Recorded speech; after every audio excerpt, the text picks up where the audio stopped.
चलो भाई स्टार्ट कर रहे हैं क्लास। आज एक ही चैप्टर हो पाएगा, वेन डायग्राम वाला जो है पूरा।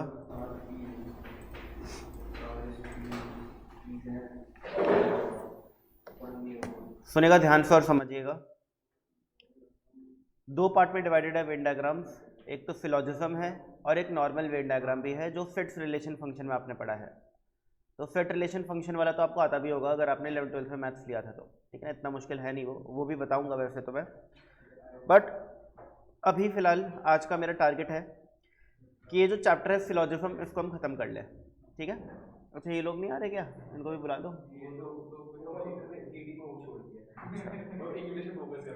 ओके आओ।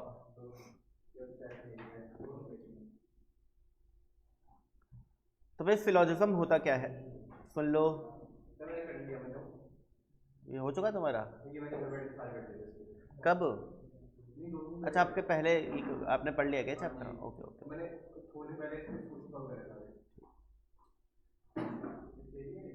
A syllogism is a kind of logical argument that applies deductive reasoning to arrive at a conclusion based on two or more propositions that are asserted or assumed to be true.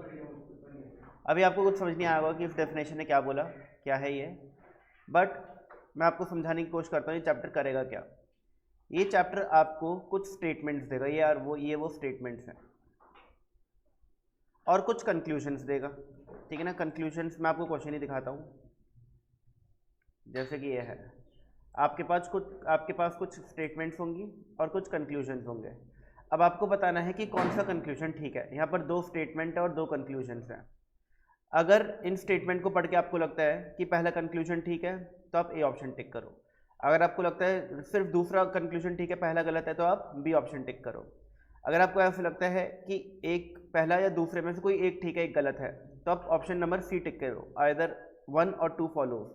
अगर आपको लगता है कि दोनों ही गलत है तो neither 1 not 2 follows, यानी डी ऑप्शन पे टिक करो। और अगर आपको लगता है कि दोनों ठीक है तो आप बोथ 1 एंड 2 फॉलोज यानी कि ऑप्शन पे टिक करो। तो आपने स्टेटमेंट्स पढ़ी क्या है, all boys are student, all students are dull, ठीक है ना। सारे के सारे बॉयज़ क्या है, स्टूडेंट हैं। All boys are students and all students are dull. तो अगर मैं बोलूँ कि ये है boys, all boys are student, और ये है स्टूडेंट, और ये है डल,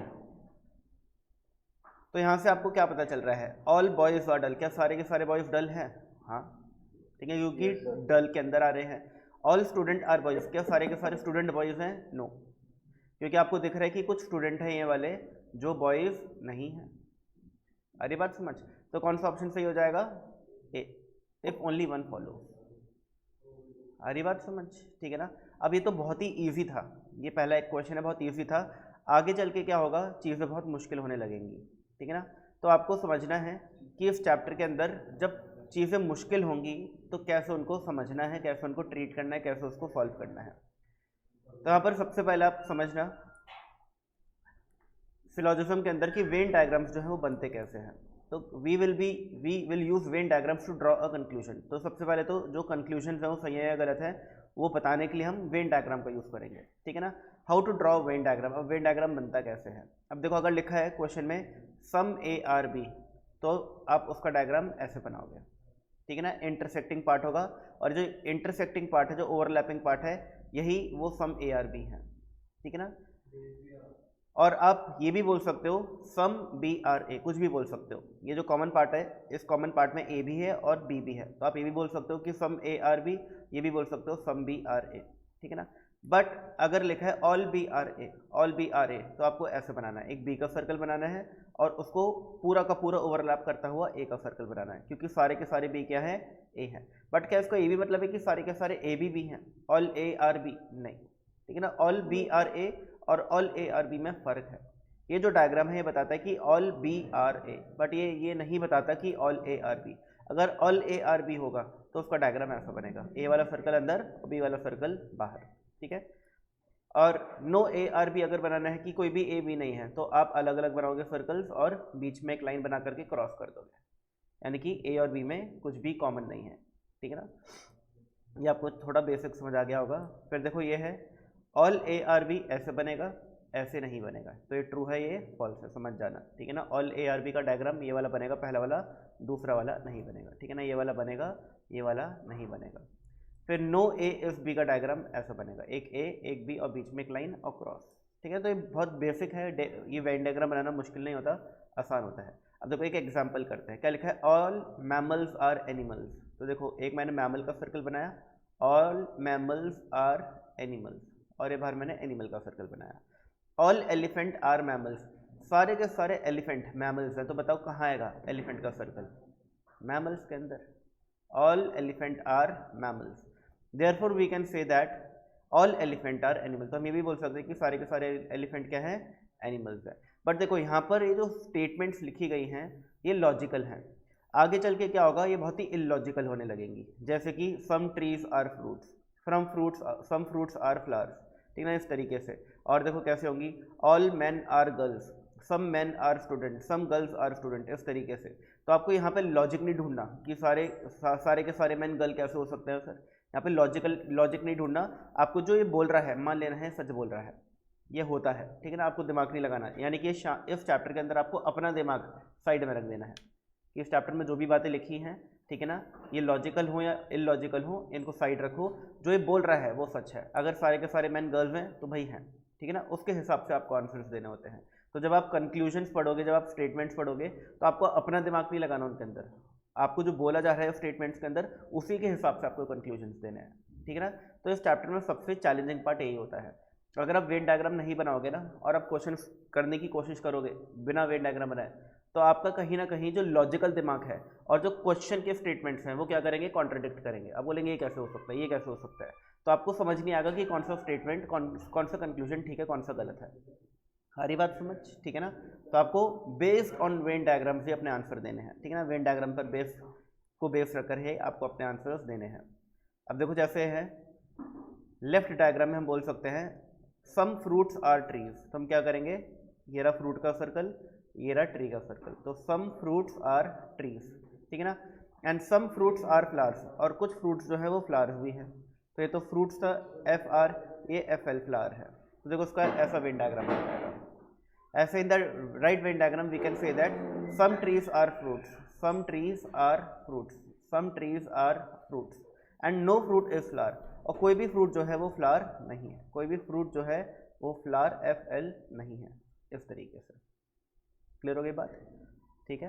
तो आपको एकदम बेसिक डायग्राम बोलते हैं इसको, हम एकदम बेसिक डायग्राम बनाना है, जैसा स्टेटमेंट बोल रही है वैसा वैसा करते जाना है, अपना खुद का दिमाग नहीं लगाना, अपना खुद का दिमाग नहीं लगाना, क्योंकि आपका खुद का दिमाग ये बोल सकता है कि सर ये जो क्वेश्चन कह रहा है नो फ्रूट आर फ्लावर, तो आपने फ्रूट इधर बनाया, फ्लावर इधर बनाया और इनके बीच में क्रॉस लगा दिया। बट हम ये भी तो कर सकते थे, नो फ्रूट इज फ्लावर के लिए हम ये भी तो कर सकते थे कि मैं एक यहाँ पे बना दूँ, ये फ्रूट है, ये फ्लावर है, और इनके बीच में लगा दिया मैंने क्रॉस। अब क्या यहाँ पर आपको दिख रहा है कोई भी फ्रूट फ्लावर है क्या, नहीं है, तो ये आपने अपना एक्स्ट्रा दिमाग लगा लिया, इतना लगाना है, बट अभी इनिशियली नहीं लगाना, आगे चल के लगाएंगे जब हम पॉसिबल डायग्राम्स बनाएंगे। अभी जब आप बेसिक डायग्राम बनाओगे तो आपको ये एक्स्ट्रा दिमाग लगा करके डायग्राम्स नहीं बनाने, जितना बोला जा रहा है सिर्फ उतना। क्लियर हो गई बात, ठीक है ना, ठीक है ना, ये बात भी सही है। या अगर ये जो स्टेटमेंट्स हैं, क्या ये वाला वेन डायग्राम जो अभी मैंने बनाया है, ये वाला वेन डायग्राम, क्या इनमें से किसी भी स्टेटमेंट को गलत कर रहा है, नहीं, स्टेटमेंट्स के हिसाब से ही बना है, ऐसा नहीं है कि कुछ गलत है इसके अंदर। ये वाला वेन डायग्राम भी इन स्टेटमेंट के हिसाब से ही बना है।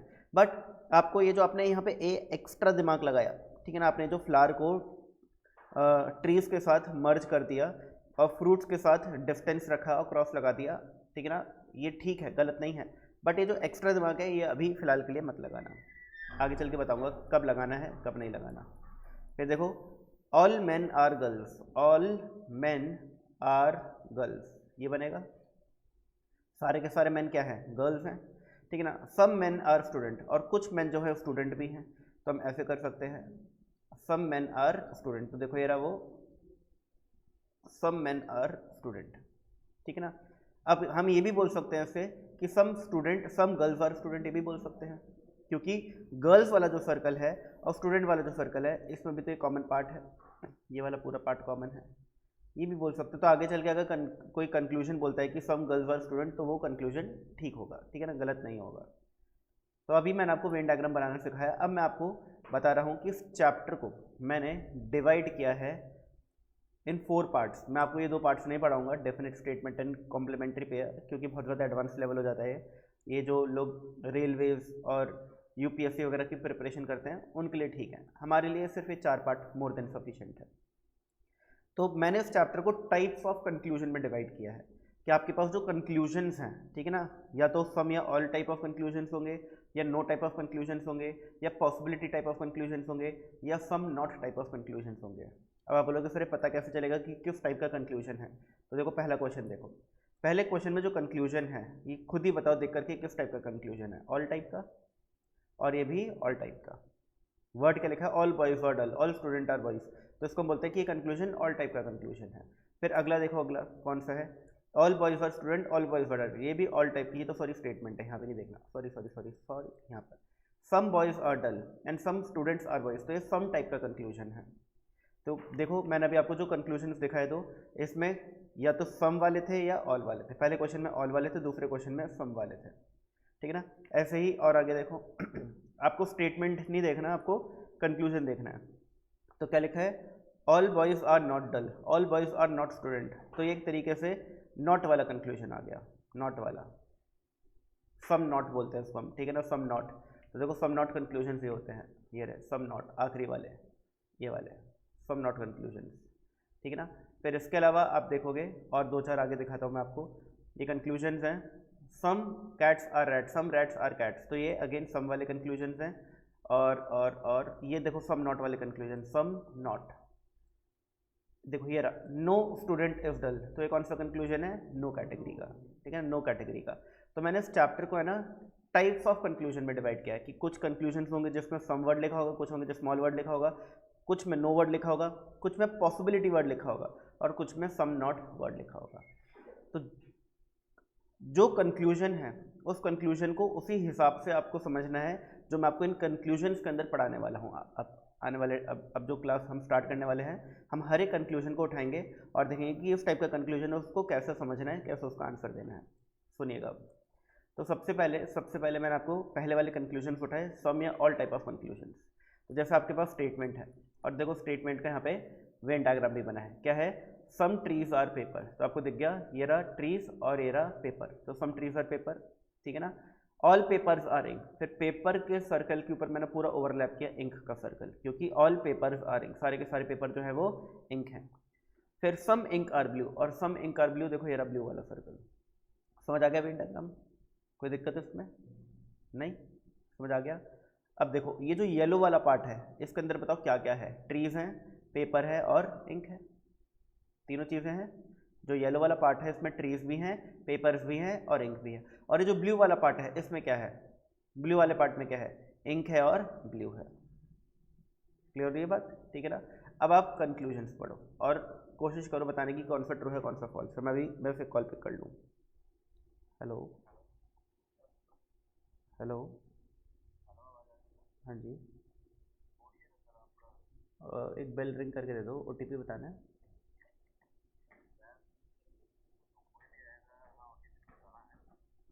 बेल रिंग करके जो भी आएगा उनको दे देना। हाँ हाँ, मेड आएगी वैसे, हमारी मेड आएगी, उसको दे देना। एक बार बेल बजा दो, फिर बता देना उनको नीचे से उठा लेंगे फिर।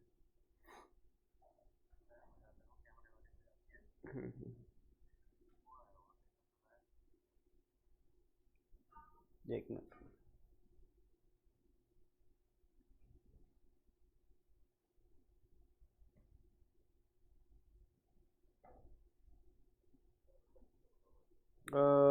एक है 5376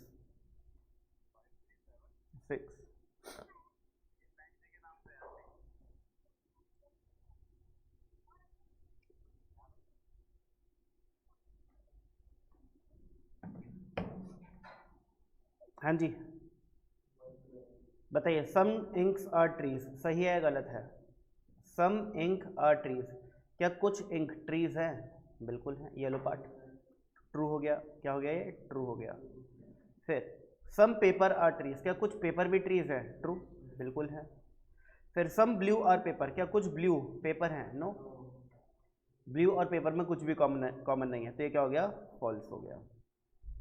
फिर सम ब्लू और इंक, क्या कुछ ब्लू इंक है? हाँ जी, true.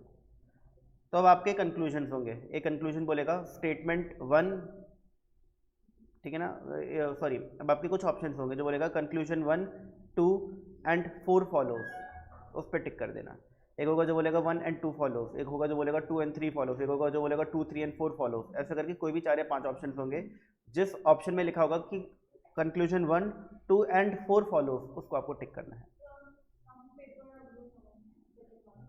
Some paper are trees है, तो सम पेपर आर ट्रीज, ये येलो वाला पार्ट है, पेपर भी ट्रीज भी है।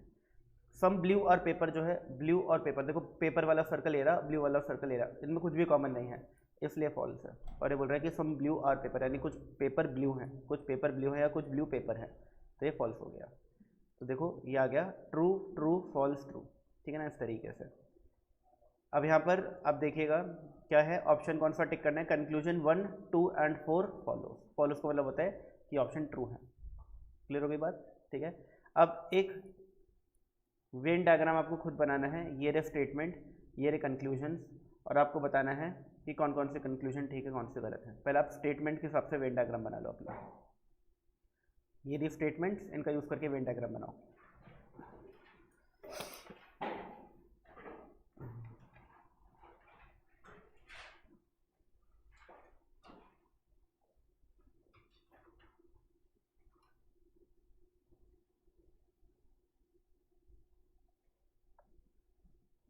स्टेटमेंट का यूज़ करके वेन डायग्राम बनाओ, और फिर आपको है ना ये कंक्लूजन लिखने नहीं है, वैसे आप मुझे ऐसे बता देना कि आपको ट्रू लग रहा है, फॉल्स लग रहा है, ट्रू लग रहा है, फॉल्स लग रहा है।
दिखाऊं?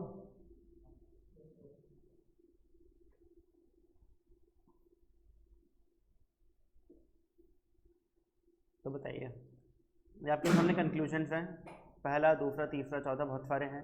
अब ट्रू और फॉल्स बता दे रहा हूँ, कौन सा ट्रू, कौन सा फॉल्स है। पहला फॉल्स है, ठीक है। ट्रू है, ठीक है। फॉल्स है, ओके, ठीक है। Some bikes are cycles, true, okay. All cycles are bikes, true है। और all bikes are cycles, false है। तो एक बार सब अपने चेक कर लो, सबका यही लग रहा है, सब इन कंक्लूजन से इन कंक्लूजन के जो आंसर्स दिए सब सहमत हैं इनसे। False true false false true true false.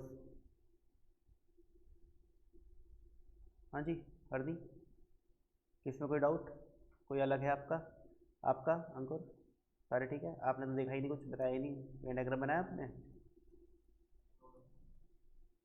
तो आइए जी देखें, तो false true false false true true false, बिल्कुल ठीक, ठीक है ना। तो कंक्लूजन कौन कौन से? 2, 5 एंड 6 फॉलोज, 2, 5 एंड 6 फॉलोज। समझ आ गया आपको कैसे करना है? ईजी है, ठीक है। तो आपने वेन डायग्राम बनाया, ये बना हुआ है पहले से, जिनका कोई गलत है बाय चांस तो देख लो। सम साइकिल्स आर वाइट, तो देखो साइकिल ये रहा और वाइट ये रहा, तो ये फॉल्स है क्योंकि साइकिल और वाइट में कुछ भी कॉमन नहीं है, तो इसलिए फॉल्स हो गया।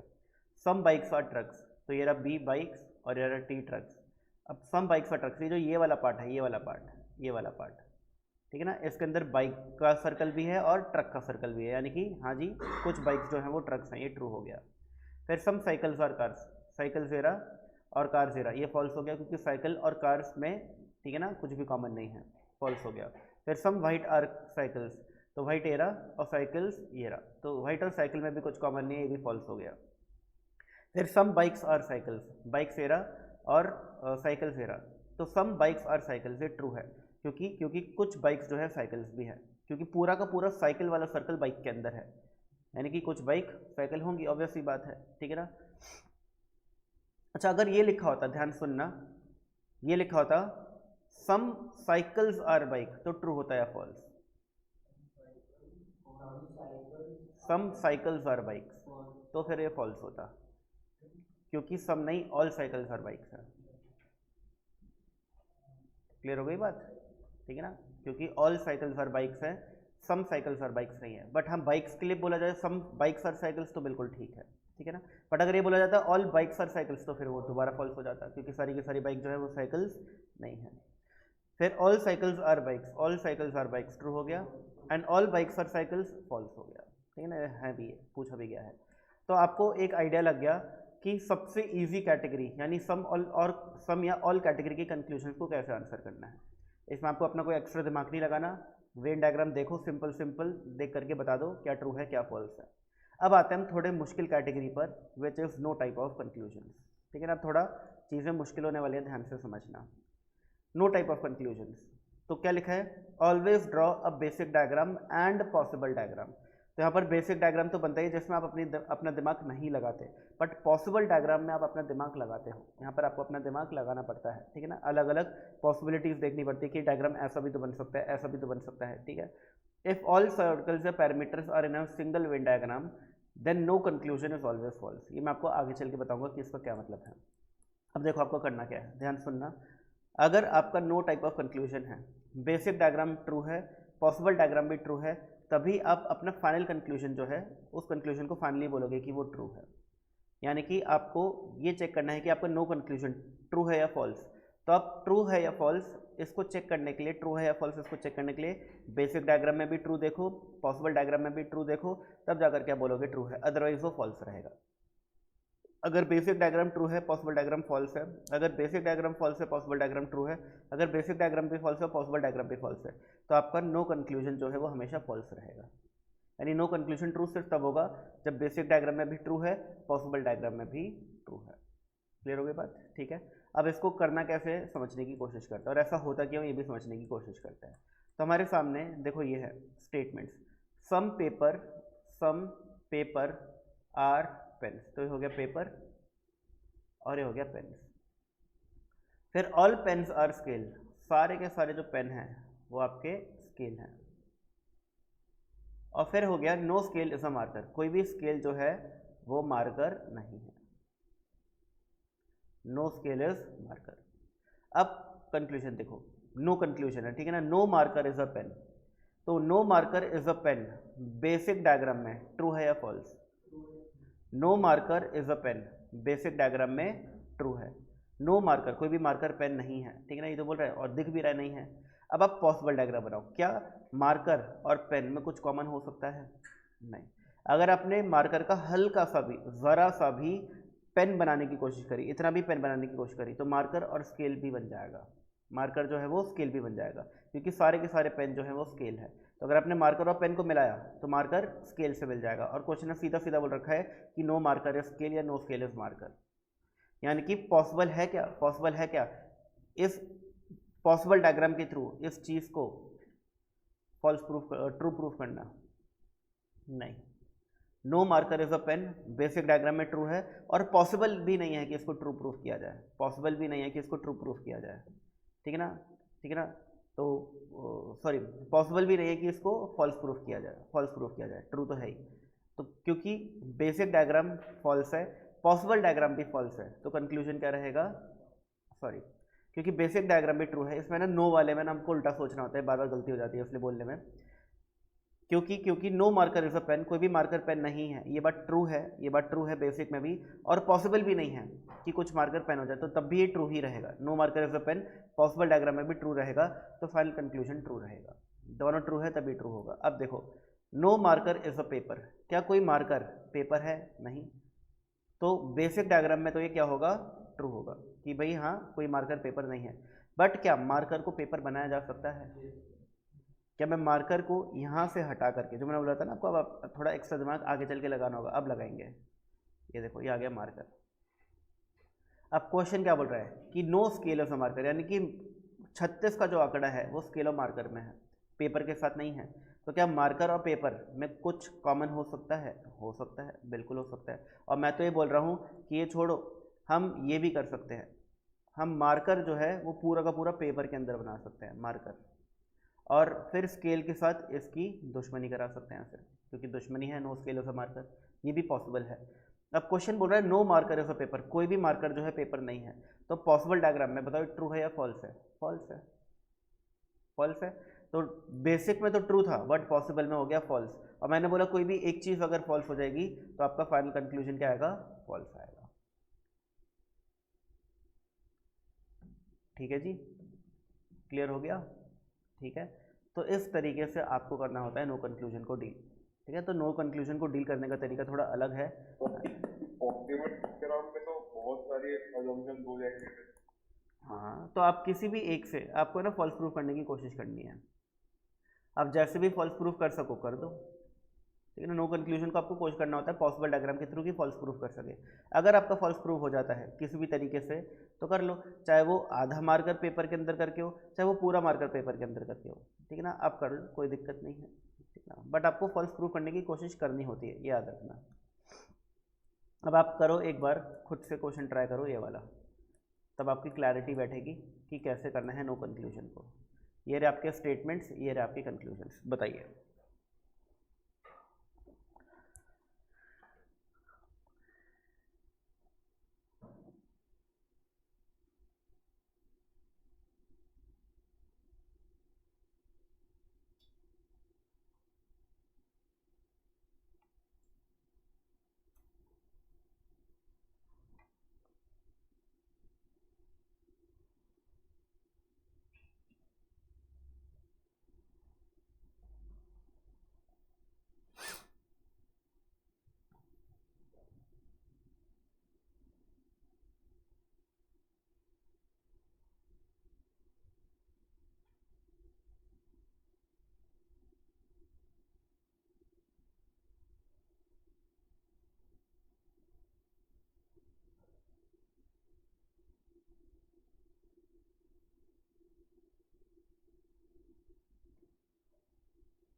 हो गया? तो आप मुझे बताइए किसका ट्रू किसका फॉल्स आ रहा है, फाइनल फाइनल कंक्लूजन बताना। Final false, false, true, true.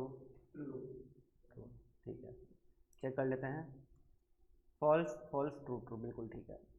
ठीक है, तो समझ आ गया मतलब आपको कैसे करना है नो कंक्लूजन। सभी के आ रहे हैं यही तो का सेम आ रहे हैं सबके पीछे, इसको कोई अलग है तो बता दो। अच्छा अब हमारा ये जो सेकंड नोट था, सेकंड नोट जो मैंने मतलब बाद में बताऊंगा ये क्या था। If all circles of parameters are in a single Venn diagram. Single Venn diagram का मतलब है कि उसमें ये नो वाला ब्रेक ना हो, जैसे ये नो वाला ब्रेक आ गया ना, ये ब्रेक ये ना हो, सारे के सारे इंटरकनेक्टेड हो, सारे के सारे वेन डायग्राम इंटरकनेक्टेड हो, तो आपका नो कंक्लूजन हमेशा हमेशा फॉल्स होता है, हमेशा। तो अगर आपको दिख जाए कि आपके में कोई भी नो वाली स्टेटमेंट नहीं है, स्टेटमेंट में नो कहीं नहीं लिखा, जैसे नो स्केल पे मार्कर लिखा है, ये वाली स्टेटमेंट नहीं है, सम या ऑल वाली स्टेटमेंट है सारी की सारी, तो आपका जैसे आपने देख लिया कंक्लूजन में नो लिखा है, आप straight away final conclusion false कर दो, वो ट्रू कभी होगा ही नहीं। क्लियर हो गई बात? ठीक है, क्लियर है? क्यों? इसका लॉजिक आपको समझ आ गया होगा, क्योंकि अगर कोई नो वाली स्टेटमेंट ही नहीं है तो हर चीज़ की पॉसिबिलिटी है, कोई भी चीज़ कहीं भी बना दो, तो आपका no marker is a pen या no marker is a paper, ठीक है ना, ये वाले स्टेटमेंट हमेशा चाहे बेसिक डायग्राम में ट्रू हो बट पॉसिबल में तो फॉल्स ही हो जाएंगे। अगर कोई भी ऐसी स्टेटमेंट नहीं होगी जो चीज़ों को रिस्ट्रिक्ट करे, तो आप कहीं भी कोई भी सर्कल बना सकते हो, ओवरलैप कर सकते हो। आ रही है ना बात समझ? और अगर ऐसा कर सकते हो तो आपका पॉसिबल डायग्राम हमेशा आप सेटिस्फाई कर लोगे, वो हमेशा फॉल्स प्रूव हो जाएगा, उसके हिसाब से नो कंक्लूजन फॉल्स प्रूव हो जाएगा। और अगर एक भी चीज़ फॉल्स हो गई बेसिक या पॉसिबल की, तो फिर फाइनल कंक्लूजन फॉल्स होता है। इसलिए बोलते हैं कि अगर सारे सर्कल्स या पैरामीटर्स इंटरकनेक्टेड हैं वेन डायग्राम में, ठीक है, that is they all are connected, then no conclusion is always false. I hope अब आपको ये समझ आ गया होगा क्या है। तो एक तरीके से नो कंक्लूजन्स को जल्दी करने का तरीका है, अगर आपके स्टेटमेंट में कुछ भी नो नहीं है तो आपका नो कंक्लूजन हमेशा फॉल्स होगा, आपको कुछ चेक करने की ज़रूरत ही नहीं है, दिमाग लगाने की ज़रूरत ही नहीं है। आइए जी, अब आपको नो कंक्लूजन समझ आ गया है, ठीक है ना, आपने एकदम सही बताया। अब इसके बाद ये एक और क्वेश्चन था, बट ये पीडीएफ मैंने शेयर कर दी है ग्रुप में ऑलरेडी, तो उसके अंदर ये क्वेश्चन है, कर लेना, ठीक है ना। जो मेरी जीटी बुक है ये उसी के अंदर है पीडीएफ, ये हैंड रिटन नोट्स मेरे जो है ये उसमें ऑलरेडी है, ठीक है ना, ऑलरेडी है, आप उसमें से ट्राई कर लेना। अब आते हैं हम पॉसिबिलिटी कंक्लूजन के ऊपर, ये वाले पॉसिबिलिटी। अब इनको कैसे करना है ये देखो, note this concept is opposite of no conclusion. तो पहली बात तो ये कॉन्सेप्ट जो है नो कंक्लूजन का बिल्कुल अपोजिट है। तो नो कंक्लूजन में क्या था याद करो, अगर दोनों ट्रू हैं तभी फाइनल ट्रू होता था, अदरवाइज हम बोलते थे कि अगर एक भी फॉल्स हो गया तो फाइनल कंक्लूजन फॉल्स होगा। बट इसमें देखो उल्टा है, अगर एक भी ट्रू है तो आपका फाइनल कंक्लूजन ट्रू हो जाएगा, बट अगर दोनों ही फॉल्स हैं तभी फॉल्स होगा। कोई एक भी ट्रू है तो आपका फाइनल कंक्लूजन ट्रू हो जाएगा, अगर दोनों ही फॉल्स है तभी आपका ये फाइनल कंक्लूजन फॉल्स होगा। और फिर यहाँ पे ये लिखा है इफ ऑल द पैरामीटर्स और circles are in a single Venn diagram that is all are connected, the possibility conclusion is always, क्योंकि अपोजिट है, वो फॉल्स था तो ये हमेशा ट्रू होगा। Always draw a basic and possible diagram, आपको हमेशा बेसिक एंड पॉसिबल डायग्राम बनाना है, तो ध्यान से समझिएगा। सम ट्रीज आर पेपर, तो देखो ये रहा ट्रीज और ये रहा पेपर।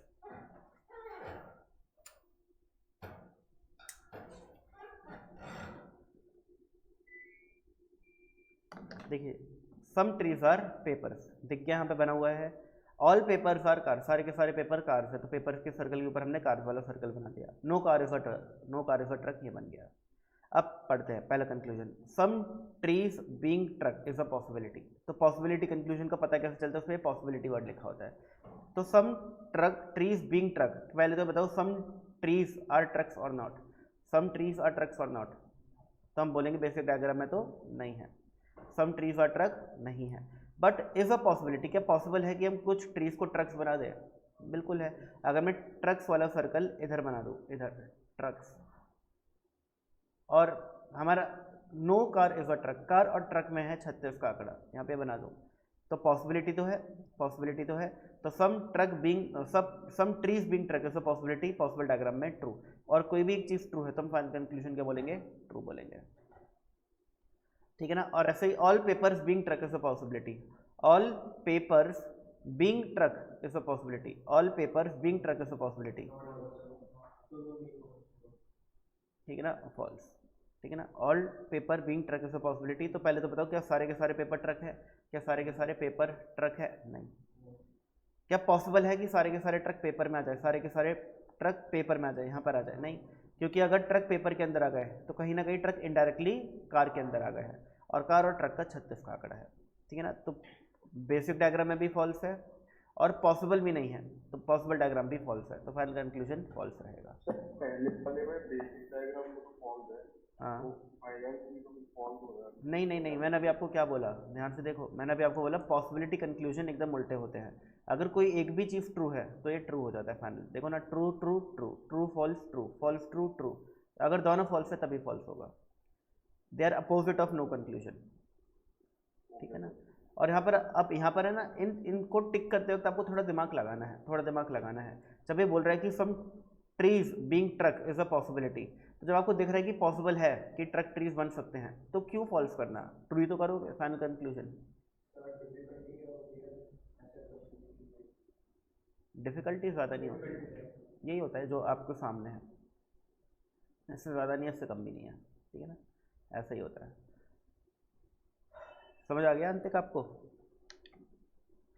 तो ये याद रखना, नो वाले, जब नो वाले आप डील करते हो, नो वाली सिचुएशन डील करते हो, तो वहाँ पर अगर दोनों चीज़ ट्रू हैं तभी आंसर ट्रू होगा, अगर कोई एक भी फॉल्स है तो आपका फाइनल फॉल्स हो जाएगा। बट पॉसिबिलिटी कंक्लूजन में अगर दोनों फॉल्स है तभी फॉल्स होगा, कोई एक भी ट्रू है तो आपका फाइनल कंक्लूजन ट्रू हो जाएगा, ठीक है ना। और यहाँ पर आपको क्वेश्चन की भावनाएं समझनी है, ठीक है ना। भावनाएं मतलब कि थोड़ा दिमाग लगाना है कि some trees being truck is a possibility, क्या पॉसिबल है कि कुछ ट्रक ट्रीज बन जाए, हाँ जी बन सकते हैं। ट्रक और ट्रीज के सर्कल को इंटर वो कर दो, कनेक्ट कर दो, थोड़ा इनमें कुछ कॉमन पार्ट ला दो, ठीक है ना, बन सकता है, तो हम क्या बोलेंगे फाइनल कंक्लूजन, हाँ भाई पॉसिबल है।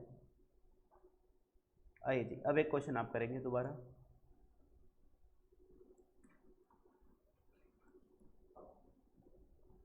करिए। ये आपके स्टेटमेंट्स हैं 4 और एक कंक्लूजन है।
हो गया।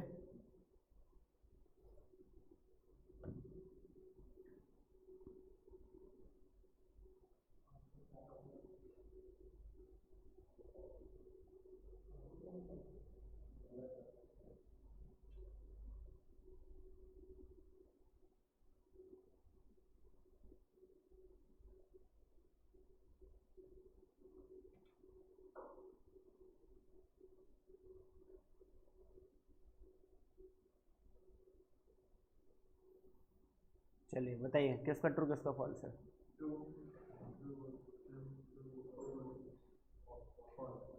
तीन ट्रू आखिरी false, true true false false, आखिरी दो फॉल्स है,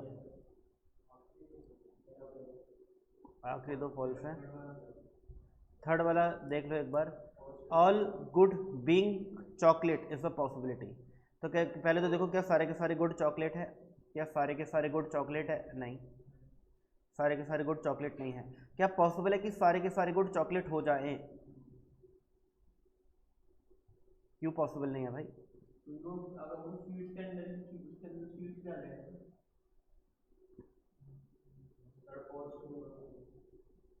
पूरा चॉकलेट ले नहीं, आपने गुड वाले को ही तो एक्सटेंड किया, स्वीट वाले को थोड़ी ना किया है। Chocolate all good being chocolate, all good being chocolate is a possibility. अच्छा अच्छा अच्छा अच्छा, मैंने all chocolate being good is a possibility कर दिया, सॉरी सॉरी सॉरी, नहीं है, पॉसिबल नहीं है। सारे के सारे गुड चॉकलेट हो जाए पॉसिबल नहीं है, क्योंकि अगर सारे के सारे गुड चॉकलेट हो गए, ठीक है ना, तो स्वीट भी गुड के अंदर ही है, तो स्वीट भी चॉकलेट हो जाएगा, तो इट इज़ नॉट पॉसिबल। ये हो सकता था कि all chocolate being good is a possibility, अगर ये होता तो फिर ट्रू हो जाता, क्योंकि फिर हम क्या करते, गुड वाले को ऐसे एक्सटेंड कर देते हैं सर्कल को, गुड वाले सर्कल को, स्वीट वाला उतना ही रहने देते, गुड वाले को ही हटा देते और उसको एक्सटेंड कर देते। देखो सारी की सारी चॉकलेट गुड के अंदर आ जाती, तो all chocolate being good is a possibility होता तो काम चल जाता, but all good being a chocolate is a possibility है, ये पॉसिबल नहीं है, क्योंकि अगर सारे के सारे गुड चॉकलेट के अंदर आ गए तो फिर स्वीट और केक भी चॉकलेट के अंदर आ जाएगा, और स्वीट चॉकलेट के अंदर आ गया तो वो गलत हो जाएगा। आगे बात समझ, ठीक है? तो पहले दो ट्रू, अगले दो फर्स्ट भी बता दूँ। All chocolates being best is a possibility, तो पहले तो बताओ क्या सारी की सारी चॉकलेट बेस्ट है? क्या सारी की सारी चॉकलेट बेस्ट है? नहीं, तो यहाँ पर तो all chocolate being best false है, क्या सारी की सारी चॉकलेट बेस्ट नहीं। क्या पॉसिबल है कि सारी की सारी चॉकलेट बेस्ट हो जाए? बिल्कुल है, आप सारी की सारी चॉकलेट्स को इधर डाल दो,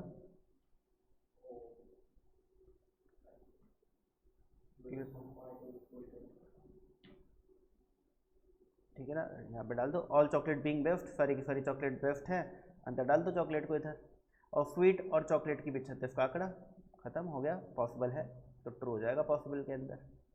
क्लियर हो गया? तो आपको समझो इस बात को, नो कंक्लूजन पॉसिबल डायग्राम के अंदर फॉल्स कराने की कोशिश करनी है, और पॉसिबिलिटी कंक्लूजन पॉसिबल डायग्राम के अंदर ट्रू कराने की कोशिश करनी है। क्लियर हो गया? इसलिए हम बोलते हैं कि जो पॉसिबिलिटी कंक्लूजन है वो नो कंक्लूजन के एकदम अपोजिट है। क्लियर हो गई बात? दूसरा वाला भी बताऊं, all chocolate being good is a possibility, पहले तो बताओ सारी की सारी चॉकलेट गुड है क्या? सारी की सारी चॉकलेट गुड है क्या? नहीं है, बट क्या सारी की सारी चॉकलेट गुड हो सकती हैं? हाँ, इधर डाल दो चॉकलेट को, और स्वीट और चॉकलेट के बीच में 36 का आंकड़ा है, क्रॉस लगा दो, यहाँ पे आ गई चॉकलेट, तो हाँ जी सारी चॉकलेट गुड हो सकती है, all chocolate being good is a possibility, yes, possible में यस है। क्लियर हो गई बात? समझ आ गया? तो पॉसिबल डायग्राम वो डायग्राम होता है जिसमें आपको अपने दिमाग को एक्सप्लोर करना है, थोड़ा क्वेश्चन को एक्सप्लोर करना है और देखना है कि क्या क्या चीज़ें हो सकती हैं, क्वेश्चन के स्टेटमेंट के दायरे में रह करके, ठीक है ना, दायरे को नहीं भूलना। तो आपको पॉसिबिलिटी कंक्लूजन समझ आ गया सबको? ठीक है ना? तो पॉसिबिलिटी एंड नो कंक्लूजन एक दूसरे के एकदम रेसिप्रोकल है। नो के अंदर आपको क्या ट्राई करना है? फॉल्स प्रूफ करने का, कि पॉसिबल डायग्राम में फॉल्स हो जाए, और पॉसिबिलिटी में आपको कोशिश करने की ट्रू हो जाए। अगर फॉल्स हो पा रहा है तो हमने क्या देखा कि अगर दोनों ट्रू है तभी ट्रू होता है, अगर एक भी फॉल्स है नो कंक्लूजन के अंदर तो आपको फाइनल कंक्लूजन फॉल्स हो जाता है, और पॉसिबिलिटी के अंदर अगर एक भी ट्रू है तो कंक्लूजन पॉसिबिलिटी वाला ट्रू हो जाता है, अगर दोनों फॉल्स हैं तभी पॉसिबिलिटी कंक्लूजन फॉल्स होता है। आइए जी, अब आ जाता है आखिरी और chapter finish, syllogism, some not type of conclusion. तो देखो some not type of conclusion कैसे देखते हैं, तो उसमें पहले नोट है, give priority to basic diagram, ये थोड़ा डिफरेंट है बाकियों से, आपको प्रायोरिटी देनी है बेसिक डायग्राम को। If situation is not clear by basic diagram then only make possible diagram. तो पहले आप क्या करो, पहले आप बेसिक डायग्राम के हिसाब से, ठीक है ना, देखो चीज़ें क्या है। अगर बेसिक डायग्राम में पिक्चर क्लियर नहीं है, ठीक है ना, सिचुएशन क्लियर नहीं है, तभी आप पॉसिबल डायग्राम बनाओगे, अदरवाइज पॉसिबल डायग्राम नहीं बनाओगे। अब क्वेश्चन ये आता है कि पता कैसे चलता है कि सिचुएशन क्लियर है कि नहीं, ये सिचुएशन क्लियर है कि नहीं है, क्या चीज़ क्या है, ये कैसे पता चलेगा, ठीक है? तो ये अभी मैं आपको बताऊंगा। If all the parameters of circles in are in a single Venn diagram then some not conclusion is always false. तो सम नॉट कंक्लूजन क्या नो कंक्लूजन की तरह है? हाँ, नो कंक्लूजन में ये था कि अगर सारे के सारे वेन डायग्राम इंटरकनेक्टेड हैं तो नो कंक्लूजन हमेशा फॉल्स होते हैं और सम नॉट कंक्लूजन भी हमेशा फॉल्स होते हैं। तो आप बोल सकते हो कि इस मामले में नो कंक्लूजन और सम नॉट कंक्लूजन, ठीक है ना, एक ही बराबर है। आइए जी, अब कैसे पता चलता है कि भाई सिचुएशन बेसिक डायग्राम के हिसाब से क्लियर है कि नहीं? आइए जी समझने की कोशिश करते हैं। तो some paper are pen, some paper are pen, बिल्कुल ठीक बनाया। ऑल पेन आर स्केल, सारे के सारे पेन जो हैं वो स्केल है, बिल्कुल ठीक बनाया। No scale is a marker, no scale is a marker. अब आप मुझे बताइए इस बेसिक डायग्राम में क्या क्या चीज़ें कॉमन है? क्या हम बोल सकते हैं सम पेपर आर पेन? तो क्या सम पेपर अवेलेबल है? हाँ। क्या बोल सकते हैं सम पेन आर पेपर? तो क्या सम पेन अवेलेबल है? हाँ। क्या बोल सकते हैं सम पेपर आर स्केल? हाँ। क्या बोल सकते हैं सम स्केल आर पेपर? हाँ। क्या बोल सकते हैं सम पेन आर स्केल? हाँ। तो आप देख रहे हो सम बहुत सारे अवेलेबल हैं, तो सम पेपर अवेलेबल है, सम पेन अवेलेबल है और सम स्केल भी अवेलेबल है। ये तीनों कौन कौन से सम अवेलेबल है? सम पेपर अवेलेबल है, ठीक है ना, सम पेन अवेलेबल है और सम स्केल भी अवेलेबल है। अब क्वेश्चन पढ़ो, सम पेपर, क्या सम पेपर क्वेश्चन में अवेलेबल है? सम SOME, सम पेपर अवेलेबल है, यानी कि क्योंकि सम पेपर अवेलेबल है क्वेश्चन के अंदर तो हम बेसिक डायग्राम को ही यूज़ करेंगे, हम पॉसिबल डायग्राम को यूज़ नहीं करेंगे। तो अब some paper are not marker, some paper यानी कि ये वाला जो पार्ट है ये सम पेपर है, आर नॉट मार्कर, ट्रू या फॉल्स? ट्रू, हमने ट्रू किया और फाइनली ट्रू कर दिया। फिर सम स्केल, क्या सम स्केल अवेलेबल है? सम और स्केल अवेलेबल है, तो क्योंकि सम स्केल अवेलेबल है तो हम पॉसिबल डायग्राम नहीं देखेंगे, हम सिर्फ बेसिक डायग्राम देखेंगे। अब some scale are not marker, some scale कौन सा पार्ट है भाई? सम स्केल ये वाला भी पार्ट है और ये वाला भी पार्ट है, ये भी तो सम स्केल ही है, ठीक है ना। अब ये क्या बोल रहे हैं? आर नॉट मार्कर, ये मार्कर नहीं है, ये वाला पार्ट मार्कर नहीं है, बिल्कुल सही, ट्रू, हमने किया टिक और यहाँ पर हमने पॉसिबल डायग्राम देखा ही नहीं और फाइनल कंक्लूजन हो गया ट्रू। अब क्या सम मार्कर, देखो यहाँ पर सम पेपर था, सम पेन था, सम स्केल था, बट क्या सम मार्कर अवेलेबल है? नहीं, ठीक है ना, क्योंकि मार्कर के किसी के साथ कॉमन पार्ट नहीं है तो सम मार्कर अवेलेबल ही नहीं है। क्योंकि सम मार्कर अवेलेबल नहीं है तो यानी कि बेसिक डायग्राम से सिचुएशन क्लियर नहीं है। तो कैसे पता चलेगा कि बेसिक डायग्राम में जो लिखा होता है ना कि if situation is clear from basic diagram, तभी आप बेसिक डायग्राम को देखोगे और पॉसिबल को नहीं देखोगे। बट अगर बेसिक डायग्राम में सिचुएशन क्लियर नहीं है तो आप पॉसिबल को देखोगे। अब बेसिक डायग्राम में सिचुएशन क्लियर नहीं है, कैसे पता चलता है? कि आपके पास जो पहले दो वर्ड है, जो पहले दो वर्ड हैं ये क्वेश्चन में अवेलेबल है कि नहीं। तो इसको आप पहले ही लिख लो कि सम पेपर है, सम पेन है, सम स्केल है और उसके अलावा किसी से कुछ कॉमन नहीं है, तो किसी और का सम अवेलेबल नहीं है। तो सम पेपर था, सम स्केल था, बट सम मार्कर नहीं था, तो सम मार्कर की सिचुएशन क्लियर नहीं है इन क्वेश्चन, तो अब हमें पॉसिबल डायग्राम बनाना पड़ेगा। अब some marker are not paper, some marker are not paper, some marker are not paper, तो क्या मैं मार्कर और पेपर में सम कर सकता हूँ? सम यानी कि कुछ कॉमन कर सकता हूँ, यस, ठीक है ना। अब ये क्या हो गया? Some marker are not paper false हो गया, फॉल्स हो गया, तो हमने लगाया कि पॉसिबल डायग्राम में ये चीज़ फॉल्स है और फाइनल कंक्लूजन क्या हो गया? फॉल्स हो गया, ठीक है। देखो सम मार्कर, तो पहले तो आपको देखना है कि इस क्वेश्चन में मार्कर का किसी के साथ कुछ कॉमन है? नहीं, कुछ कॉमन है, यानी कि सम मार्कर अवेलेबल ही नहीं है क्वेश्चन में, तो यानी कि सिचुएशन क्लियर नहीं है। अब आपको क्या करना है? आपको कोशिश करनी है कि ये स्टेटमेंट क्या हो जाए? फॉल्स हो जाए। जैसे नो कंक्लूजन हमें ट्राई क्या करना है? फॉल्स हो जाए। फिर सम नॉट को भी ट्राई करना है, फॉल्स हो जाए। तो मैंने सम मार्कर आर नॉट पेन, तो मैंने कोशिश करी कि मार्कर और सम मार्कर आर नॉट पेपर, तो मुझे कोशिश करनी कि मार्कर और पेपर को मैं मिला दूँ, तभी तो फॉल्स प्रूव होगा। तो मैंने क्या किया? मार्कर को उठाया यहाँ से और इधर बना दिया, सम मार्कर और नॉट पेपर। नहीं, आपको देखो फोकस उस पर नहीं करना जो अनकॉमन पार्ट है, आपको फोकस कॉमन पार्ट पे करना है। ये तो मैं बोल रहा हूँ कि सम मतलब कि वो पार्ट जो कॉमन है, तो जो कॉमन था उसी को तो यहाँ पे मैंने सम लिखा। पेपर कुछ कॉमन था तो सम पेपर लिखा, पेन कुछ कॉमन था तो पेन लिखा, स्केल का कुछ कॉमन पार्ट था तो स्केल लिखा, बट मार्कर का कुछ भी कॉमन नहीं था तो मैंने सम मार्कर लिखा ही नहीं। तो जो कॉमन पार्ट है वो सम वाला पार्ट होता है, जो अनकॉमन है उसको हम सम बोलते ही नहीं है। तो सम मार्कर आर नॉट पेपर, तो जो कुछ मार्कर है वो पेपर नहीं है, ठीक है ना। तो हमने ये देखा सम मार्कर ये वाला एरिया है, ये वाला तो मैंने शेड किया अभी ब्लू में, डार्क ब्लू में, ठीक है ना। ये पेपर नहीं है बट ये तो पेपर है, तो इसलिए मैंने बोल दिया कि ये फॉल्स है। क्लियर हो गया? क्लियर हो गया? नहीं सर। हाँ जी, नहीं हुआ अंत तक? दोबारा बताऊँ? हाँ एक बार थर्ड वाला क्या हुआ? सुनो दोबारा सुन लो। जब हम क्वेश्चन सम नॉट कंक्लूजन देखते हैं, जब भी हमने देख लिया कि इसी कंक्लूजन में सम नॉट लिखा है, तो ये सम नॉट कंक्लूजन है। अब आपको सबसे पहले फोकस करना है पहले दो वर्ड पर, यानी पहले दो वर्ड है सम पेपर पहले कंक्लूजन में। तो मैंने देखा कि पेपर का किसी के साथ कुछ कॉमन पार्ट है क्या, पेपर का किसी के साथ कुछ कॉमन पार्ट है क्या, तो मैंने देखा हाँ पेपर का ये वाला जो पार्ट है, ये वाला जो पार्ट है ये किसी के साथ कॉमन है, तो इसको इस पार्ट को मैं बोलता हूँ सम पेपर, ये है सम पेपर। अब इसके बारे में बात कर रहे हैं, तो सम पेपर यानी कि ये वाला पार्ट, सिर्फ ये वाला पार्ट आर नॉट मार्कर, ये वाला पार्ट मार्कर नहीं है, बिल्कुल सही कह रहा है, तो हमने ट्रू कर दिया। फिर मैंने अगेन अगले कंक्लूजन में पहले दो वर्ड देखे सम स्केल, तो सम स्केल कौन सा पार्ट है, पहले सम स्केल को मार्क करते हैं। तो सम स्केल जो है ये वाला पार्ट भी है, बट सम स्केल ये वाला पार्ट भी है, क्योंकि ये वाला पार्ट पूरा का पूरा स्केल किसी के साथ शेयर कर रहा है। तो ये वाला जो पूरा का पूरा पार्ट है आप इसको बोल सकते हो सम स्केल, ये है सम स्केल। अब आप मुझे बताइए क्या ये वाला पार्ट मार्कर नहीं है, क्या ये वाला पार्ट मार्कर नहीं है, बिल्कुल नहीं है, ट्रू है, बिल्कुल सही। फिर हमने देखा अगले दो वर्ड सम मार्कर, तो मार्कर में मार्कर वाला सर्कल में कुछ भी कॉमन नहीं है, तो मेरे पास सम मार्कर अवेलेबल ही नहीं है, तो मेरे पास बेसिक डायग्राम से सिचुएशन क्लियर नहीं हो रही, ठीक है ना, कॉमन पार्ट है ही नहीं, और कॉमन पार्ट को हम सम मार्कर या सम स्केल या सम पेपर बोलते हैं। तो मार्कर का कुछ भी कॉमन नहीं है, मार्कर का कुछ भी कॉमन नहीं है, तो सब मार्कर अवेलेबल नहीं है। अब आपको कोशिश करनी है कि मार्कर को आप पेपर के साथ, ठीक है ना, कनेक्ट करके स्टेटमेंट को फॉल्स प्रूफ करने की कोशिश करो, फॉल्स। तो आपने क्या किया, मार्कर को उठाया यहाँ से और इधर प्लेस कर दिया मार्कर, और स्केल और मार्कर के बीच 36 का आंकड़ा यहाँ पे क्रॉस लगा दिया। अब देखो सब मार्कर कौन सा एरिया, ये वाला एरिया, इसको हम सब मार्कर बोलेंगे, क्योंकि मार्कर का जो भी कॉमन पार्ट है उसको हम क्या बोलेंगे, सब मार्कर। अब ये वाला जो पार्ट है ये पेन नहीं है, ये वाला जो पार्ट है कॉमन पार्ट जो है, कॉमन पार्ट जो है ये पेपर नहीं है, बट ये वाला पार्ट तो पेपर है, पेपर के साथ मिला हुआ है, तो इसलिए फॉल्स हो गया कि भाई ये तो गलत बात है, सब मार्कर आर पेपर हो रहा है, कुछ मार्कर जो है पेपर है, ठीक है ना, इसलिए आपको इसको फॉल्स प्रूफ करना है, मतलब इसको फॉल्स टिक करना है। समझ आ गई बात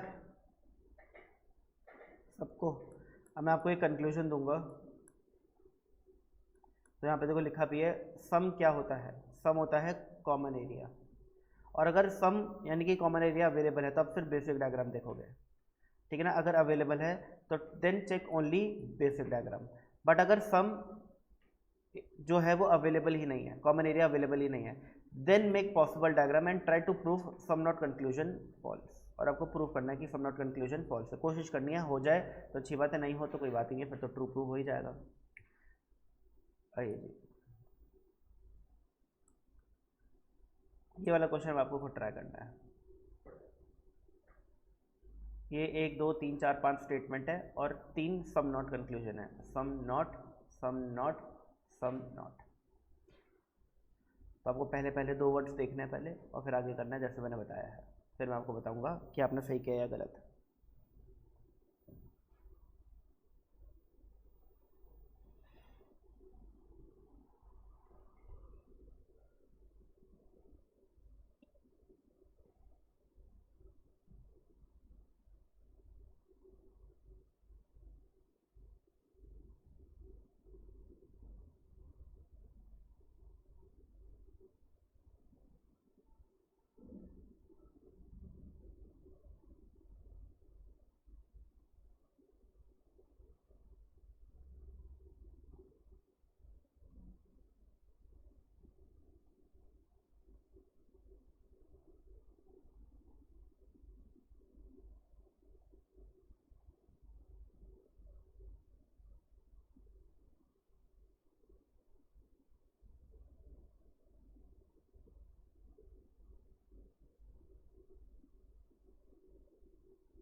ओके,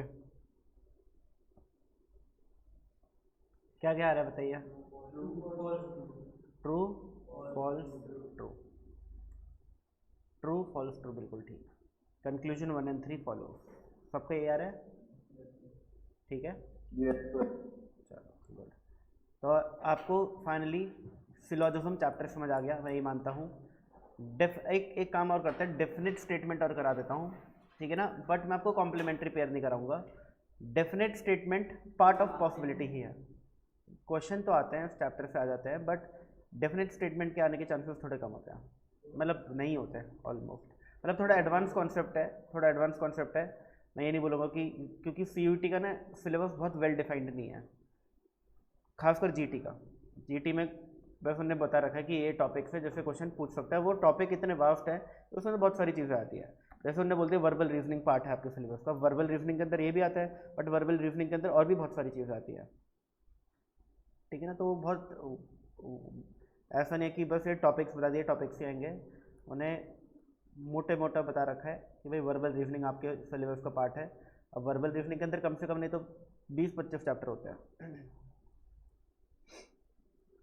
और अभी सीयूटी बहुत पुराना भी नहीं है, तो इसलिए कुछ कह भी नहीं सकते, बट ये बहुत ईजी है, मैं आपको समझा देता हूँ, नॉलेज पर्पज से ही हो जाएगा सही, और ज़्यादा टाइम नहीं लगेगा। डेफिनेट स्टेटमेंट नाम से समझ आ रहा होगा आपको, समझने की कोशिश करता हूँ मैं।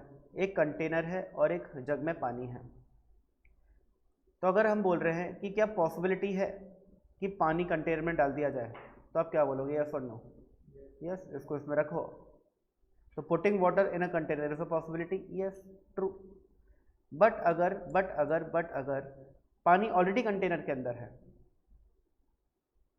अब क्वेश्चन बोल रहा है putting water in a container is a possibility, तो इसको हम बोलते हैं डेफिनेट स्टेटमेंट। डेफिनेट मतलब पता है ना, व्हाट इज डेफिनेट स्टेटमेंट, मतलब जो दिख रहा है, दैट इज डेफिनेट स्टेटमेंट। अब जो आपको दिख रहा है ऑलरेडी है, जो ऑलरेडी है, और उसके बारे में भी वो बात करें कि putting water in a container is a possibility, conclusion आ जाए आपका, ठीक है ना, तो आप क्या बोलोगे, नो फॉल्स, क्योंकि पॉसिबिलिटी तो तब होती है ना जब ऑलरेडी, जब वो चीज़ उसमें नहीं होती तो हम बोलते हैं कि पॉसिबल है, जब ऑलरेडी चीज़ उसमें है तो हम क्यों बोले कि उसको उसमें डालना पॉसिबल है, ठीक है ना। तो ये बेसिकली पॉसिबिलिटी स्टेटमेंट का वो रहता है। अब देखो पता कैसे चलेगा कि आपका क्वेश्चन का जो कंक्लूजन है वो पॉसिबिलिटी स्टेटमेंट का है, ठीक है ना। कौन सा है, डेफिनेट स्टेटमेंट, या क्या बोलते हैं उसको हम, डेफिनेट स्टेटमेंट है, part of possibility, definite statement का है। तो बहुत इजी है, आपका कंक्लूजन तो पॉसिबिलिटी वाला होगा, ठीक है ना, आपका कंक्लूजन पॉसिबिलिटी वाला होगा।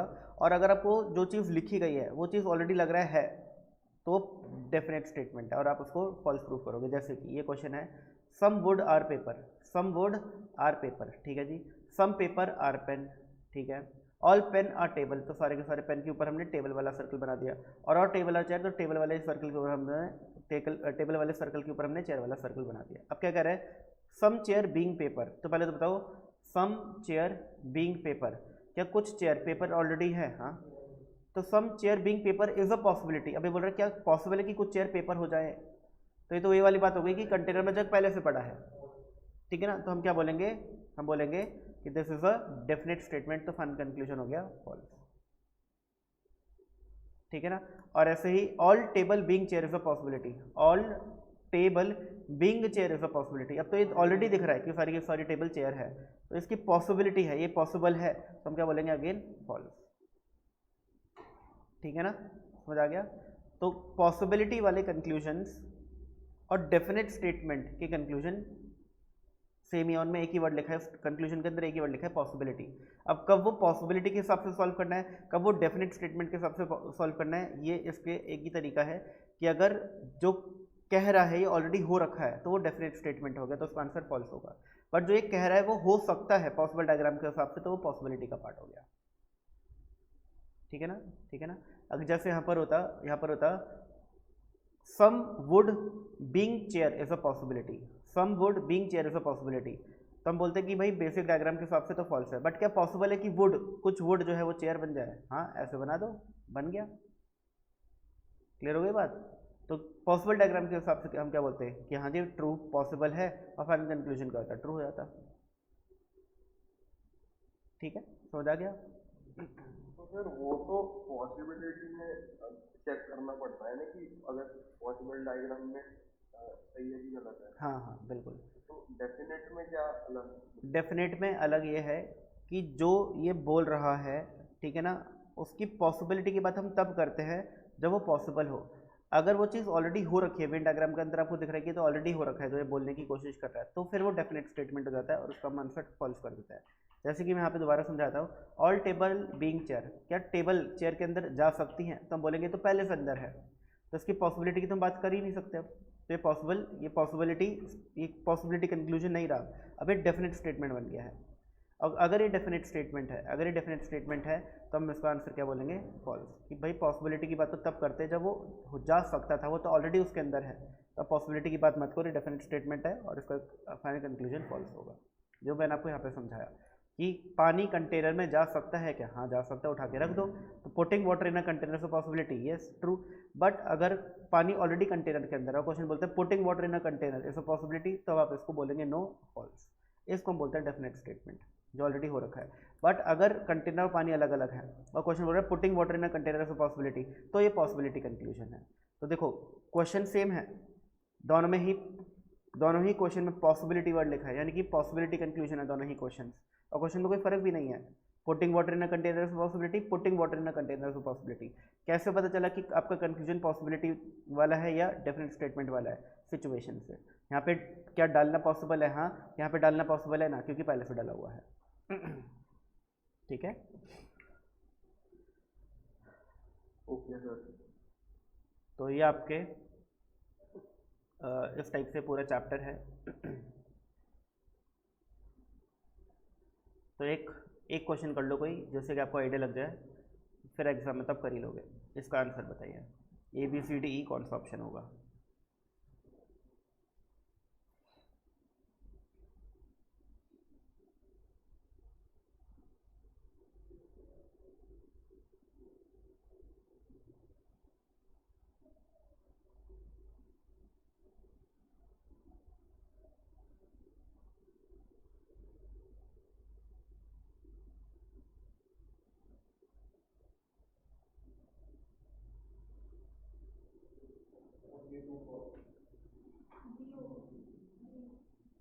ये हो गया। बी एक बार चेक कर लेता, सभी का भी आ रहा है ना। तो ऑल टेबल आर रैट्स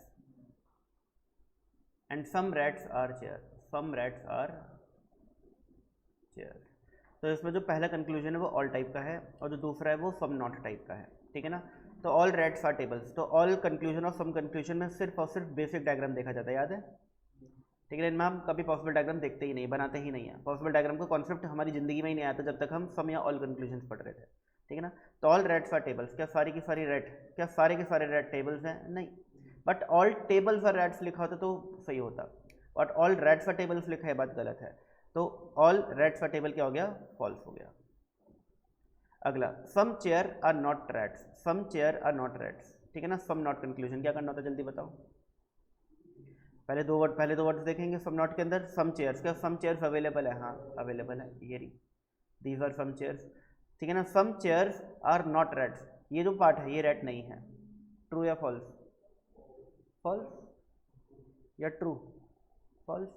ये बोल रहे हैं सम चेयर्स आर नॉट रैट, ये वाला पार्ट, ये वाले पार्ट में रैट नहीं है, ये तो फॉल्स है ना, फॉल्स है। और अगर ये भी फॉल्स है, ये भी फॉल्स है, तो हम क्या बोलेंगे, D, neither one not two follows. B, आप लोगों ने बी क्यों बोला, फिर हमने डी बोला था, क्या मैंने बी सुना है क्या, बी बोला था, तो बी गलत था फिर। क्लियर होगी बात, ठीक है। तो आपको एक चीज़ अभी अभी रियलाइज़ हुई होगी कि एग्ज़ाम में जब कंक्लूजन्स आएंगे तो वो मिक्सड होंगे। ऐसा नहीं कि सारे के सारे ऑल ही आ गए, सारे के सारे सम ही आ गए, सारे के सारे पॉसिबिलिटी आ गए, वो मिक्स होंगे। हो सकता है 3 कंक्लूजन हो, एक ऑल टाइप का हो, एक सम नॉट टाइप का हो, एक पॉसिबिलिटी टाइप का हो। तो आपको जो आपने पढ़ा है अब तक वो सब हर कंक्लूजन के अंदर अप्लाई करना है। अगर सम वाला है तो सम के हिसाब से आपने जो पढ़ा वो अप्लाई करो, सम नॉट वाला है तो सम नॉट का अप्लाई करो, ऑल का है तो ऑल वाला अप्लाई करो।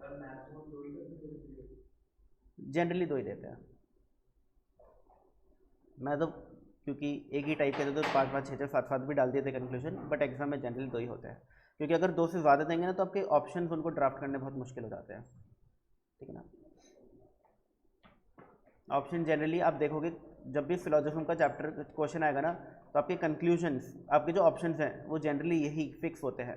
और आप देखोगे मेरी बुक में, इस बुक में पांचों ऑप्शन सेम है। ए ऑप्शन हर क्वेश्चन में ओनली 1 फॉलोज है, बी ऑप्शन हर क्वेश्चन में ओनली 2 फॉलोज है, एंड बाकी सी डी ई भी बिल्कुल सेम है। और ऐसे एग्जाम में भी होता है, तो चैप्टर से क्वेश्चन आता है तो ये 5 ऑप्शन ऐसे ही होते हैं, इसी ऑर्डर में होता है, ठीक है। और ये ऑप्शंस अगर इसी तरीके से होना है तो भाई 2 ही कंक्लूजन्स दिए जाएंगे, 3-4 हो जाएंगे तो फिर मुश्किल हो जाएगा, इसलिए 2 ही आते हैं। चलो जी, चैप्टर हुआ फिनिश। तो मेरी बुक से तो मेरे ख्याल से हमने सब कर लिया। अब एक बार मैं क्रॉस चेक कर लेता हूँ, मेरी बुक के अंदर जो भी था हमने सब कर लिया हम लोगों ने। ये तो चैप्टर 1 में है ना, आपने भी देखा है। हाँ, तो फिर ये कॉज एंड इफेक्ट वाला अलग चैप्टर है। हाँ, ये तो फिलोसफी हमने तो अभी फिलोसफी किया ही है, लॉजिकल डिडक्शन या वर्बल रीजनिंग जिसको बोलते हैं। उसके ऊपर वाला कॉज एंड इफेक्ट अलग है, अभी करा देता हूँ, छोटा सा चैप्टर हो जाएगा, 5-10 मिनट में हो जाएगा, ठीक है ना। कॉज एंड इफेक्ट अभी करा देता हूँ, तो मेरी बुक के सारे चैप्टर कवर हो जाएंगे, ठीक है ना। फिर ओसवाल की बुक के चैप्टर्स बचेंगे कुछ। अच्छा, ओसवाल में भी ये सारे चैप्टर्स हैं, ठीक है, बट वो मैं फिर ओसवाल से नहीं कराता, मैं अपनी बुक से करा दिया, तो अपनी बुक से करा दिया। ओसवाल से आपको खुद प्रैक्टिस कर लेना। लॉजिकल डिडक्शन से तो कराया भी मैंने आपको, हाँ बताया तो था मैंने कि लॉजिकल डिडक्शंस भी हो सकता है उस वाले में लॉजिकल डिडक्शंस भी उस चैप्टर का नाम हो, देख लेना उसमें यही होगा शायद, ठीक है ना। कुछ लोग वर्बल रीजनिंग बोल देते हैं इस चैप्टर को। अच्छा, वर्बल रीजनिंग बहुत वास्ट है, ठीक है ना। कॉज एंड इफेक्ट के आगे भी देखो वर्बल रीजनिंग लिखा है, ठीक है ना। तो वर्बल रीजनिंग बहुत वास्ट है, इसके अंदर बहुत सारे चैप्टर्स आते हैं। और वर्बल रीजनिंग के अंदर लॉजिकल डिडक्शंस कुछ बोलते हैं, कुछ लोग सिलॉजिज्म बोलते हैं, दोनों एक ही चीज़ है। कॉज एंड इफेक्ट क्या है मैं आपको जल्दी से बता देता हूँ। कॉज एंड इफेक्ट में आपका थोड़ा सा जैसे नाम है वर्बल रीजनिंग, आपकी वर्बल रीजनिंग कैसी है वो चेक किया जाता है। इसमें मतलब दिमाग लगाने वाला काम नहीं है, ठीक है ना। इसमें दिमाग लगाने वाला काम नहीं होता है, यहाँ पर काम होता है सिर्फ वर्डिंग्स आपको कितने अच्छे से समझ आती हैं, वर्ड्स स्टेटमेंट्स कितने अच्छे से समझ आते हैं, उसका काम होता है। तो देखिए क्या लिखा है यहाँ पर, cause and effect reasoning questions are all about determining whether a given event is the cause or the effect of some event.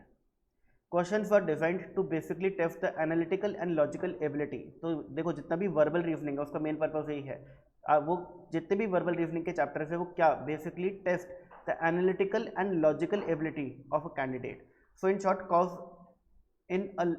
cause in the logical or scientific reason of an event that has occurred and effect is to this cause are the consequences of the event. तो मैं आपको समझा देता हूँ, ऐसे आपको समझ नहीं आएगा। तो 2 statements will be provided and candidates need to decide whether the statement given are independent causes or effect of independent causes or it is simply a common cause. The necessary condition for an event to occur is a cause which supplements an event to occur. For a cause to be valid, it must either sufficient or necessary. तो देखो question पढ़ो, उसे आपको समझ आएगा। क्या है, पहला स्टेटमेंट है तो the prices of petrol and diesel in the domestic market have remained unchanged for the past few month, ये पहली स्टेटमेंट है। दूसरी क्या है, the crude oil prices in the international market have gone up substantially in the last few month. तो देखो 2 बातें लिखी है, the price of petrol and diesel in the domestic market have remained unchanged for the past few month, यानी domestic market में price of petrol and diesel unchange रहे हैं कुछ महीनों से। The crude oil prices in the international market have gone up substantially in the past few month, but crude oil के जो price है इंटरनेशनल मार्केट में वो काफ़ी बढ़ चुके हैं पिछले कुछ महीने में। आपको बताना है कि statement 1 is the cause and statement 2 is the effect. क्या ये बात सही है? स्टेटमेंट 1 कॉज है और इसका ये इफेक्ट है? नहीं, बिल्कुल भी नहीं, ठीक है ना। Statement 2 is the cause and statement 1 is the effect. अगर स्टेटमेंट 2 कॉज है तो उसका इफेक्ट स्टेटमेंट 1 है? नहीं। तो अगर इसका इफेक्ट ये होता तो फिर डोमेस्टिक मार्केट में भी प्राइसेस क्या होते, सब्सटैंशियली बड़े होते। सब्सटैंशियली क्या होते हैं, बड़े होते हैं। अरे बात समझ। तो हम ए ऑप्शन भी नहीं है और बी ऑप्शन भी नहीं है। अगला, both the statement 1 and 2 are independent causes, ये दोनों ही स्टेटमेंट अलग अलग कॉजेज हैं, ठीक है ना। लग रहा है, सही लग रहा है।